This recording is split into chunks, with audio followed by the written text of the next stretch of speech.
Alright, yo, what is going on, boys? Asian Sensation back with another banger. Today's episode, we got a new Battles update. Believe it or not, we got version 6.22 that just came out. I'm like a day late to the party, alright, but I was out of town. So, first off, we got a new map. It's called Leaky Pipes.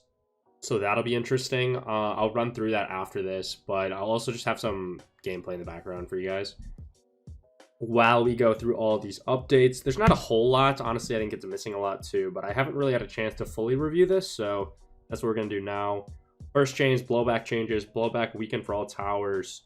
Blowback effect range 5% to 70% is now 60% to 90%. Epistorian blowback weaken less. Well, okay. Like, is this simply to stop the region form strat? That's my guess. I guess I don't really know much other than that, but blowback weakened for all towers. So is this like a nerf to downdraft, essentially? I don't know for sure. I need more info on that. But anyways, let's go to the other towers. We got Dart Monkey getting a little buff action, thankfully, because Dart has fallen off. So it's good to see something like this. Looks like we have the X2 getting a Pierce increase. So that's good. Could mean some more early game greed with 0-2 darts, I guess. And then Spike-a-Pult, Pierce increased. I think that's fine. I mean, Spolt Spam's already like pretty solid as is, so that just makes it a little bit stronger. And then we see the Fan Club ability to duration increase. So I like that as well. I think those are all good changes. I'm glad they didn't really mess with the pricing at all, because I think the pricing is pretty balanced, to be honest. So Jug still being a $1,900 lead popping power tower is kind of annoying, but I think it's good for the game. We see the Boomer getting a little buff here. The Glaive Ricochet gets a buff, just an range increase. That's very minimal. No one really uses left side Boomer.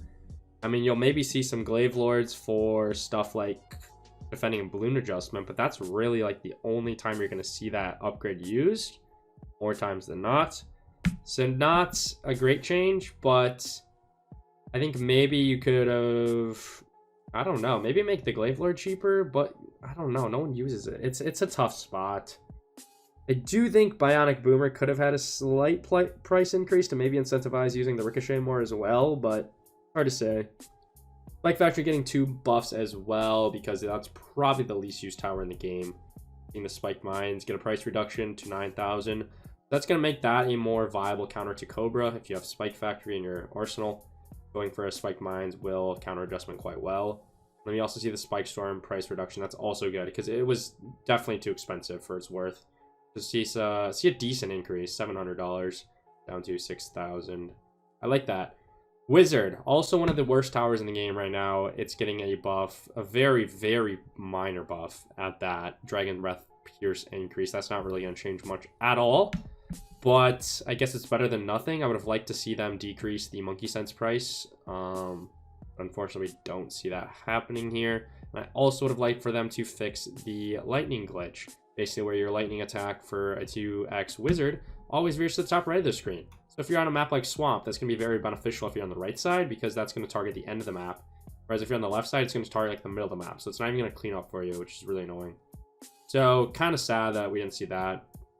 Once I get through this Monkey Ace breakdown, we'll go through what I would like to see and what I'm surprised wasn't included, I guess. I'll just come up with a few things that come to mind, but looks like we do see another Miss buff, also good. So it looks like they're doing a lot of buffs to the bad towers, so that's good. Neva Miss gets an increase in shots, minor increase. That's good. That's going to make defending around 8 yellows a lot easier. You don't have to micro the Neva Miss as much as well, and that's just going to be nice for defending around 11 rushes as well, so you might see some more Chipper Farm Ace, Ninja Farm Ace action with that change. X2 Pineapple Present, one of the worst upgrades in the game. Cooldown reduced, that does not matter. You're never using that for like popping power, or you are Psycho. So that doesn't change anything. Alright, so let's think of things that your boy, the big sensei, would have liked to see additionally. So let me just pull up the tower list, because I'm curious to see what other towers there even are. I can't even think. Okay, so farm, we maybe could have seen like a slight factory or BIA nerf. I would have been okay with that, or a slight bank nerf. But I mean, farm is just a meta tower. I think we just have to accepted that as is.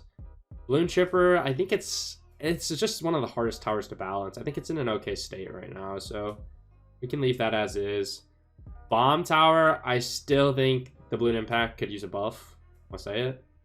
But I think the main thing with Bomb is, like, if you have Bomb and Mortar in your loadout, if your Bomb is, like, a Bloon Impact and it's stunning the Bloons while you're Mortar stalling, they don't, like, overlap with each other. So if you use a Mortar stall while the Bloon Impact has Bloons stunned, it won't affect those stunned Bloons, and those stunned Bloons will be, like, unsynced, so you can die. So you never really want to have Bloon Impacts up when you're doing Mortar ability micro. So that's, like, a small change that could have been nice to see.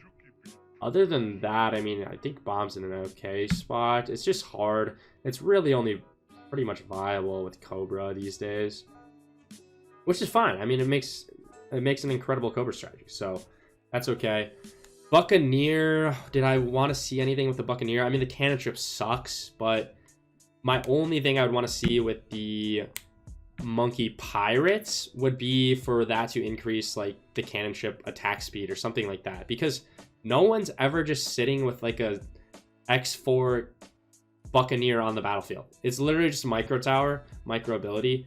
It could have been, I think, the cannon ship's so bad. Like, why not make the cannon ship or the Monkey Pirates upgrade increase that cannon ship's attack speed? I think that would be good.